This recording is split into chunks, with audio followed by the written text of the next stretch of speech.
हम basically Mahabharat discuss करेंगे और महाभारत में कैसे सब चीज़ें आपस में इंटरकनेक्टेड थी।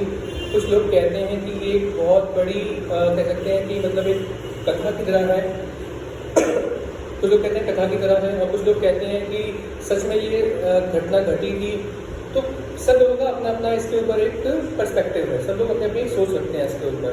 तो बेसिकली कहानी जो है ये एक जगह की है जिस जगह का नाम क्या है, हस्तिनापुर। क्या नाम है जगह का? हस्तिनापुर जगह का नाम है। इसमें दो लोग हैं जो जहाँ से स्टार्टिंग होती है, वो है दुष्यंत और शकुंतला। दुष्यंत और शकुंतला के जो पुत्र हैं उनका नाम है भरत, जिनके नाम पर हमारे देश का नाम जो है वो भारत पड़ता है एक तरह से। ठीक है, तो राजा भरत के नाम पर इस देश का नाम जो है वो भारत पड़ता है एक तरह से। क्लियर है ये बात? और इसी के अंदर इंद्रप्रस्थ और कुरुक्षेत्र जैसी जो जगहें हैं वो सारी जो है हस्तिनापुर के अंडर में आती हैं। राजा भरत के जो है वो 9 पुत्र हुए। अब देखिए सबसे पहली बात है यहाँ पर राजा भरत का जो टाइम पीरियड है वो कैसा है। उनके लिए कर्म बड़ा था, जन्म बड़ा नहीं था। ठीक है, उनके लिए कर्म बड़ा है जन्म के मुकाबले में। तो उन्होंने बोला कि जो मेरे 9 पुत्र हैं इनमें से कोई भी जो है वो एलिजिबल नहीं है नेक्स्ट राजा के लिए, क्योंकि उनकी उम्र हो चुकी थी। तो उन्होंने देखा कि भाई मेरे जितने भी पुत्र हैं वो इतने एलिजिबल नहीं है कि वो क्या बन जाए, वो नेक्स्ट जो किंग है उस पे मतलब उस पोजीशन पे आ सकें वो लोग। तो वो बहुत कंफ्यूज थे। तो उन्होंने बोला कि जो नए राजा होंगे, जो नए जो उत्तराधिकारी होंगे मेरे, वो मेरे 9 बेटों में से नहीं, इन 9 बेटों के अलावा कोई और होगा। तो भाई इसके लिए बहुत ज़्यादा एक मतलब कंट्रोवर्सी क्रिएट हुई। पहली बार किसी राजा ने अपने बेटों में 9 बेटों के अंदर ये देखा कि कोई भी काबिल नहीं है, उसके अलावा यहाँ पर उन्होंने किसी और के बारे में बात करनी स्टार्ट करी। तो यहाँ पर भारद्वाज थे, उनके जो पुत्र हैं उनका नाम है भूमन्यु। भूमन्यु जैसे अभिमन्यु है वैसे ही भूमन्यु है, जो भारद्वाज थे उनके पुत्र थे वो।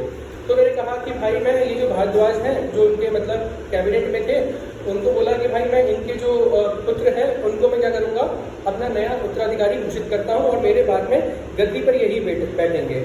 शकुंतला जो उनकी माता थी वो इस पूरे मतलब डिसीजन के खिलाफ में थी। शकुंतला उनकी माता का नाम है ना दुष्यंत। शकुंतला के पुत्र कौन है? भरत है। भरत के जो 9 बेटे हैं उनमें कोई एलिजिबल नहीं है। उन्होंने जो सन ऑफ भारद्वाज हैं, भारद्वाज के जो पुत्र हैं भूमन्यु, उनको अपनी गद्दी का अधिकारी बताया है यहाँ पर। अब यहाँ पर ये पूरी कथा चलती रहती है, समय बीतता रहता है और टाइम आता है शांतनु का। अभी शांतनु जो है ये वो इंसान है जिनके लिए जन्म बड़ा था कर्म के मुकाबले में। अब इसका मतलब क्या होता है, थोड़ा सा मतलब अपने राज्य की तरफ थोड़ा कम ध्यान था उनका एज कम्पेयर टू द राजा भरत।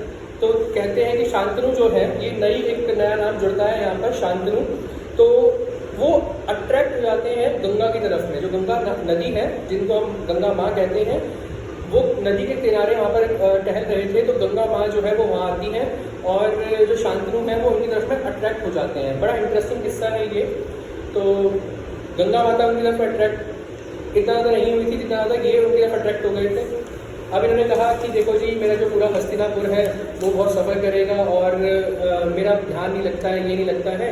तो गंगा माता ने कहा कि आप क्या चाहते हैं। तो गंगा माँ ने जब ये पूछा कि आप क्या चाहते हैं, तो शांतनु ने कहा कि मैं चाहता हूँ कि आप मेरे जो मेरा राज्य है हस्तिनापुर उसकी महारानी बन जाए, मतलब कि आप मेरी अर्धांगिनी, मेरी पत्नी, मेरी बीवी बन जाए यहाँ पर। तो उन्होंने उनको प्रपोज किया। अब देखो यहाँ पर ये उस समय की बात है जिस टाइम पे प्रॉमिसेस कितने इंपॉर्टेंट हुआ करते थे। तो शांतनु के सामने, राजा शांतनु के सामने उन्होंने एक कंडीशन रखी कि देखो मैं आपकी अर्धांगिनी बनने को तैयार हूँ, लेकिन एक ही कंडीशन है और वो कंडीशन क्या है कि आप मेरे से कभी कोई सवाल नहीं करेंगे। क्या नहीं करेंगे? कोई सवाल नहीं करेंगे कि मतलब मैं कोई चीज़ क्यों कर रही हूँ। तो राजा शांतनु जो है वो बहुत ज़्यादा अट्रैक्टिव थे उनकी तरफ में। तो उन्होंने कहा कि अच्छा मैं इस बात को मानने को तैयार हूँ, मैं कभी आपसे कोई रीज़न नहीं पूछूंगा, ना ही कोई सवाल करूँगा। तो गंगा माता ने उनके साथ में विवाह रचा लिया और वो दोनों पति पत्नी बन गए हैं यहाँ पर। तो प्रॉमिसेस इस समय पे बहुत इंपॉर्टेंट हुआ करते थे। अब जब आपको कोई बहुत अट्रैक्टिव चीज़, जिससे आप बहुत ज़्यादा अट्रैक्शन आप फील कर रहे होते हैं, अगर वो आपको मिल जाती है तो हर चीज़ भूल जाते हैं। जैसे बच्चा जो होता है वो टॉफ़ी के लिए बढ़ता है, उसे टॉफ़ी खिला देते हैं तो फिर वो भाई बड़ा खुश हो जाता है। तो शांतनु भी जो है वो माँ गंगा को पाके बड़े खुश हुए और समय बीतता रहा। उन्होंने अपने राज्य की तरफ कम ध्यान देना स्टार्ट कर दिया। जितने भी मिनिस्टर्स थे उन लोगों ने कहा कि भाई अगर राजा ध्यान नहीं देंगे तो प्रजा जो है वो कहाँ जाएगी, जो किंग अगर अपने सब्जेक्ट की तरफ में ध्यान नहीं देगा तो सब्जेक्ट जो है वो बिगड़ जाएगा और वो क्या करेगा अपनी लाइफ के अंदर फिर।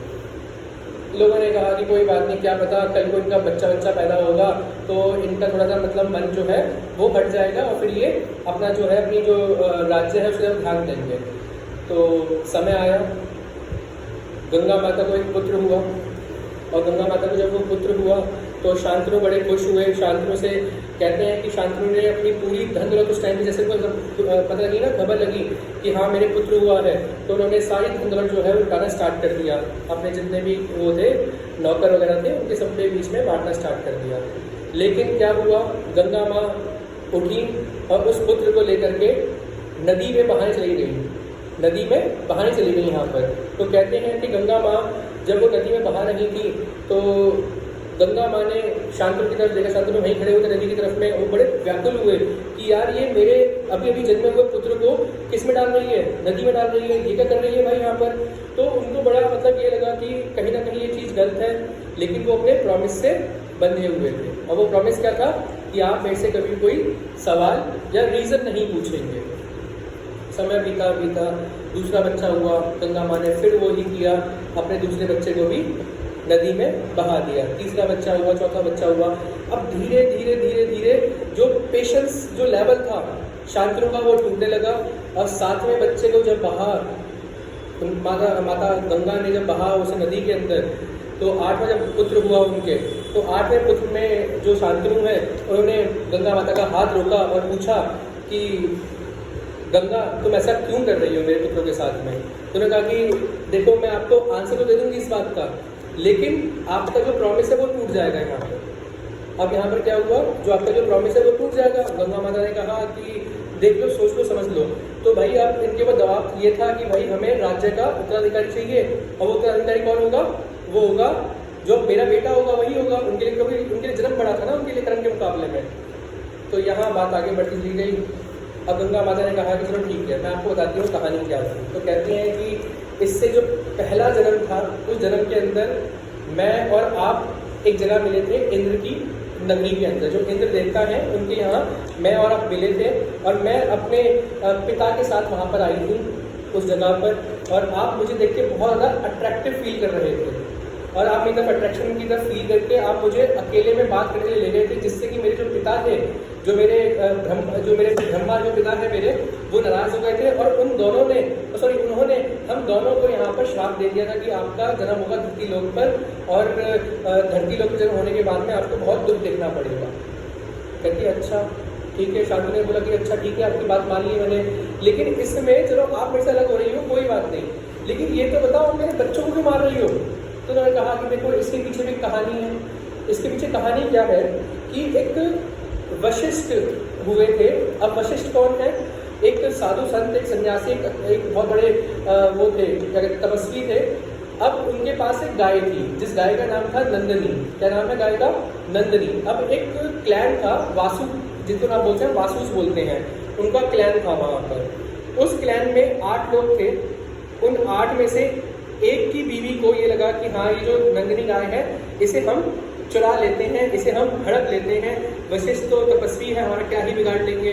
तो भैया वो गए अपनी पत्नी के कहने पर। उन्होंने यहाँ पर क्या किया, यहाँ पर उन्होंने अपनी जो बल का यूज़ करके उस नंदिनी गाय को यहाँ पर अपने अधीन ले लिया। कितने लोग थे, 8, और क्या थे, वासुस थे। क्लैन का नाम क्या है, वासुस है यहाँ पर, ठीक है, वासु। तो अब यहाँ पर जो वशिष्ठ थे उन्होंने यहाँ पर श्राप दिया कि तुम सब के सब धरती पे पैदा होगे और बड़ा दुख देखोगे। वासु हाथ जोड़े खड़े हो गए। वो बोले कि क्या वशिष्ठ जी आपने क्या ये दे दिया, हमारी जिंदगी खराब हो जाएगी, ये हो जाएगी, वो हो जाएगी। उन्होंने कहा कि चलो ठीक है, आप सबका जो टाइम पीरियड होगा ना बहुत शॉर्ट होगा, इसके लिए मैं आपको कह देता हूँ, आपको मैं इसका एक तरीका बता देता हूँ उसको बचने के लिए। तो वो जाते हैं कहाँ पर, माँ गंगा के पास में। माँ गंगा क्या कहती है, तो ठीक है मैं आपकी अर्थ पर, आपकी जो है मतलब पृथ्वी पर आपकी माता तो बनूंगी, लेकिन बहुत शॉर्ट टाइम के लिए बनूंगी। तो वो क्या कर रही थी, हर एक बच्चे को लाती थी, पैदा करती थी और नदी में बहा दिया करती थी। 7 बच्चे उन्होंने बहा दिए थे। 8वें बच्चे की बारी में शांतनु ने उनको रोक लिया था कि गंगा तुम ये बता दो कि तुम ऐसा कर क्यों रही हो। तो माँ गंगा ने जब ये बोला कि देखो मैं बता तो दूंगी, लेकिन अब आपको छोड़ना पड़ेगा फिर मुझे। तो गंगा माँ ने जब ये कहा, तो जब वो 8वां पुत्र था, वो 8वां पुत्र वही था कौन, जिसने वो नंदिनी गाय चुराई थी वशिष्ठ की। 7 जो थे वो मृत्यु से बच गए थे, लेकिन वो 8वां जो था जिसके टाइम पर माँ गंगा से सवाल पूछ लिया किसने, शांतनु ने, तो वो 8वां पुत्र वही था, वो 8वां वासु था वो बेसिकली। वो पैदा हुआ, माँ गंगा ने कहा कि चलो ठीक है ये लो आपका बच्चा, ठीक है अब मैं तुमसे सेपरेट हो रही हूँ। तो जाते हुए माँ गंगा ने कहा कि लेकिन मैं आपको ये बच्चा जो है ना, उन्होंने वापस उनसे ले लिया, किससे, शांतनु से, और कहा कि मैं आपको ये बच्चा दूंगी लेकिन समय आने पे दूंगी। कब दूंगी, समय आने पे दूंगी। बहुत समय बीतने चला गया, एक समय बीता कितने साल का, 16 साल का। 16 साल बाद शांतनु अपने उसमें महल में खड़े हुए थे, उन्होंने देखा कि माँ गंगा उनके महल की तरफ आ रही है, तो भगते हुए गए और उन्होंने बोला कि तुम आज कैसे यहाँ पर गंगा। तो उन्होंने बोला कि आज मैं आई हूँ एक मकसद से आपके पास में। कि क्या मकसद है तुम्हारा, आज के तुम लेने आई हो मेरे पास, मेरा बच्चा मेरे पास नहीं है, तुमने मेरे से वो भी दूर कर लिया, जो तुम पैदा किया, जो जी रहा था वो भी अब तुमने दूर कर लिया मेरे से। तो कहते मैं आज वही देने आई हूँ आपको। सामने से लड़का आता है और बड़ा मतलब बलशाली, और उसके फेस पे एक अलग लेवल का उसके चेहरे पर एक नूर था। कहती ये आपका पुत्र। अब शांतनु बड़े एकदम से बिखर गए, वो मेरा पुत्र मेरे सामने आ गया, और बड़ी प्यार से उन्होंने उसकी तरफ में देख करके उसे गले लगाया, उसे बड़े प्यार से उसको ट्रीट किया। अब यहाँ पर उन्होंने पूछा कि कहाँ था, तो एक साथ उन्होंने मुझसे दूर क्यों रखा है इसको। तो उन्होंने कहा कि यहाँ पर जो ये आपका पुत्र है ये बेसिकली क्या कर रहा था, ट्रेनिंग पे था, और ट्रेनिंग पर ये किसके पास था, ये ट्रेनिंग पर था भार्गव ऋषि के पास में, और साथ साथ परशुराम जो थे उनके पास में। ठीक है, इससे पहले किस्सा आता है, शायद मैं बताना भूल गया, और वो किस्सा ये है कि जब ये बहुत ज़्यादा परेशान थे तो ये भटक रहे थे उधर। तो एक दिन क्या होता है, शांतनु राजा को एक दिन क्या दिखता है कि एक पेड़ के नीचे 2 बच्चे पड़े हुए हैं, और वो एक मतलब कमंडल रखा हुआ है, और वो बच्चे वहाँ पड़े हुए हैं, एक लड़का है एक लड़की है। तो लड़के को उठाया और लड़के का नाम क्या रखा उन्होंने, कृपा। क्या रखा, कृपा, मतलब कृपा कहते हैं एक तरह से। और जो लड़की का नाम रखा उन्होंने क्या रखा, कृपी रखा। तो जो कृपा है वो बाद में कृपाचार्य बनते हैं, और कृपी जो है वो उनकी बहन है कृपी, उनके बारे में हम बाद में बात करेंगे आगे जा करके। अब यहाँ पर क्या होता है, जब वो पुत्र उनको मिल जाता है शांतनु को, तो बड़े खुश होते हैं, और उनका नाम जो है वो बड़ा नाम बड़ा इंपॉर्टेंट है, देवव्रत। क्या नाम है, देवव्रत। अब यहाँ पर जो किस्सा है वो बहुत इंपॉर्टेंट है, वो ये है कि ये देवव्रत कहाँ थे 16 साल तक। तो ये ट्रेनिंग पे थे, क्योंकि गंगा माँ को ये बात पता थी कि हस्तिनापुर के अंदर वो अपने पिता के अंदर रहेंगे, तो वो हमेशा सिर्फ क्या रखेंगे, स्नेह सीख पाएंगे। वहाँ पर वो जो चीज़ें उनको सीखनी चाहिए हस्तिनापुर के लिए वो नहीं सीख पाएंगे, और गंगा माँ उनको अपना बेटा उनका दे करके वहाँ से चल देती है, और देवव्रत जो है वो अपने पिता के साथ में वहाँ पर अपनी ज़िंदगी जो है वो बिताना स्टार्ट कर देते हैं। और ये देवव्रत वो ही हैं जो बाद में क्या बनेंगे, भीष्म पितामह बनेंगे बाद में। और वो भीष्म पितामह क्यों बनेंगे, क्योंकि वो एक भीष्म प्रतिज्ञा करेंगे, वो हम बाद में डिस्कस करेंगे। अभी हम यहीं तक कि उनके पुत्र का नाम क्या है, देवव्रत है। और शांतनु के लिए जन्म बड़ा था, कर्म बड़ा नहीं था, लेकिन राजा भरत के लिए कर्म बड़ा था, जन्म बड़ा नहीं था। इसीलिए उन्होंने अपने 9 पुत्रों में से किसी को भी अपना उत्तराधिकारी नहीं चुना था। यहाँ पर क्लियर है ये बात। अब नेक्स्ट क्वेश्चन।